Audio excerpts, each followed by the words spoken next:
E aí, pessoal, tudo bem? JJ aqui na área, tudo certinho, tudo tranquilo.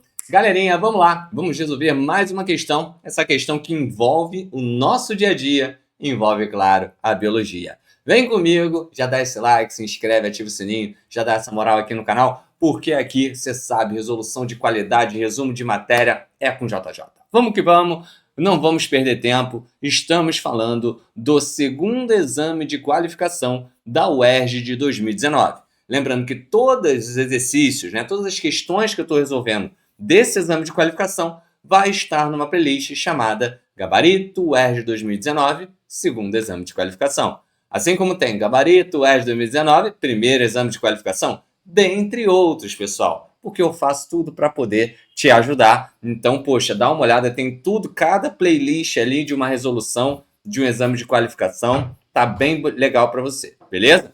Fora isso, você está vendo aqui no canal, né? Tem as redes sociais, desculpa, do canal, que é TikTok, o Instagram, onde eu posto outras informações que também são relevantes para o seu estudo, como por exemplo quizzes, entre outras. Então utilize as redes para também estudar. Fora isso, você está vendo esse link aqui em cima? Tem aqui embaixo na descrição do vídeo. E ali o que você tem? Por exemplo, o curso Biologia para vestibulares, onde tem aulas teóricas, exercícios objetivos, discursivos. Você pode ser membro do canal e ter acesso a vídeos exclusivos. Ou você pode optar por treinar exercícios. Galera, são mais de 4.000 exercícios com gabarito comentado. Todos em categorias ali, porque às vezes sua dificuldade é, sei lá, poxa, vamos supor que é genética, entendeu? Então tem lá uma lista de exercícios de genética para você. E você está vendo, não são 10 nem 15 questões. São 100, 200, 300, né? Muita questão para você treinar. E claro, o gabarito comentado ajuda a te dar um norte caso você erre alguma questão. Fora isso, você pode também ter acesso ao material didático junto com os exercícios. Eu costumo falar que é o combo perfeito da parte teórica e prática. Ou até, se você preferir, você pode ter acesso às questões discursivas, onde você, né, vai resolver cada questão com uma caixinha de respostas. Para quê? Para você escrever e depois comparar com o gabarito. Galera, vai por mim, tudo isso num precinho super acessível, beleza? Vamos lá para a questão 35. Ela tem um texto e fala o seguinte: na produção industrial dos comercialmente chamados leites sem lactose, o leite integral é aquecido a altas temperaturas. Após o resfriamento, adiciona-se ao leite a enzima lactase. Com esse processo, o produto gera menos desconforto aos intolerantes à lactose, o que é o carboidrato presente no leite integral. Aí vamos lá. Na fabricação do produto, descrito no texto, aguardar o resfriamento do leite tem a finalidade de evitar o seguinte processo em relação à lactase. Então, nota, ele já está falando que o leite é sem lactose, né? E aí que gera menos desconforto a quem é intolerante.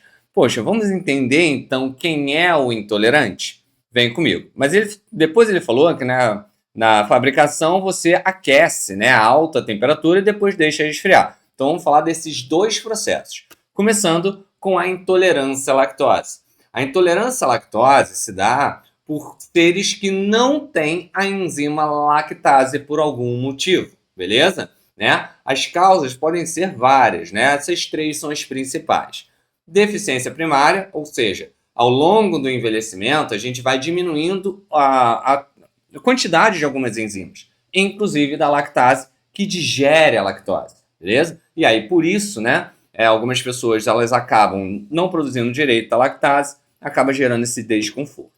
Outra, poderia ser deficiência congênita da enzima, ou seja, a pessoa, desde sempre, ela já acaba sendo intolerante de alguma forma à lactose. Ou até uma diminuição por algumas doenças intestinais, né? Às vezes afetou a parte, né, onde tem a produção da enzima lactase, né? Lembrando que essa enzima ela é de origem entérica, ou seja, intestinal, perfeito? Então, aí pode acabar gerando essa intolerância também, beleza? O mais comum costuma ser o primeiro, a deficiência primária, tá? Agora, a lactose, lembre, ela é um disacarídeo composto por glicose e galactose. E ela precisa ser digerida para conseguir ser absorvida pelo nosso intestino, perfeito? Só que quando você não tem a lactase, aqui a lactase digeriu a glicose e a galactose, você conseguiu absorver. Sem a lactose passa pelo teu intestino. Vai chegar no intestino grosso, onde a gente tem a nossa microbiota intestinal, que, poxa, como a gente não está conseguindo digerir esse nutriente, né, ela vai servir de nutriente para essas bactérias, para esses micro-organismos presentes na nossa flora, né, chamada de flora intestinal. E aí, né, elas começam a fermentar. Quando começa a fermentar, gera gases, gera flatulências, né? O aumento dessa quantidade de soluto acaba puxando água dos seus tecidos por osmose. Então você tem retenção de líquido. Fora isso, né? Esse processo fermentativo gera um desconforto abdominal, diarreia, náusea. Então, enfim, claro, isso vai depender muito de pessoa para pessoa, mas esses são os principais sintomas, beleza? Bem, agora falando do processo, já falamos do processo da intolerância, vamos falar do que ele quer. Ele falou que teve um aquecimento desse leite, né, a altas temperaturas, e depois acabou deixando resfriar. Porém, pessoal, quando a gente aquece, né, a gente sofre, né, a gente acaba gerando um processo de desnaturação. A desnaturação de uma proteína, ela se dá pelo aumento da temperatura ou por alterações do pH. Esse pH, enfim, estando mais ácido ou mais básico, perfeito? Então, quando ela desnatura, nota, ela perde sua função, certo? Sua forma original e por isso perde sua função, perfeito? Ora, ele está falando, aguardar o resfriamento do leite tem a finalidade de evitar o seguinte processo em relação à lactase, beleza? E qual processo seria esse? Seria, poxa, se a gente pensar que a lactase é uma enzima e toda enzima é uma proteína, ou basicamente todas, né? Tem exceção, mas enfim, se a gente pensar de uma maneira geral, toda enzima é uma proteína, poxa, eu tenho que aguardar o resfriamento para depois jogar a lactase. Porque se tiver quente demais, essa enzima, que é uma proteína, ela vai desnaturar. Por isso, o gabarito é letra C. Beleza? E aí, conseguiu entender legal? Consegui passar essa informação com clareza para você? Então comenta, que só você comentando é que eu vou entender que de fato eu consegui te ajudar, beleza? Além disso, poxa, não esquece, dá esse like, se inscreve, ativa o sininho, dá essa moral, dá uma olhada nas playlists de resoluções, dá uma olhada em tudo que eu tenho para oferecer, que eu faço com muito amor e carinho, pensando, claro, né, na sua aprovação e no seu entendimento da matéria. Beleza, pessoal? É isso, eu vou ficando por aqui. A gente se vê em novos vídeos. Um grande beijo, uma boa semana, bons estudos e até a próxima. Tchau, tchau.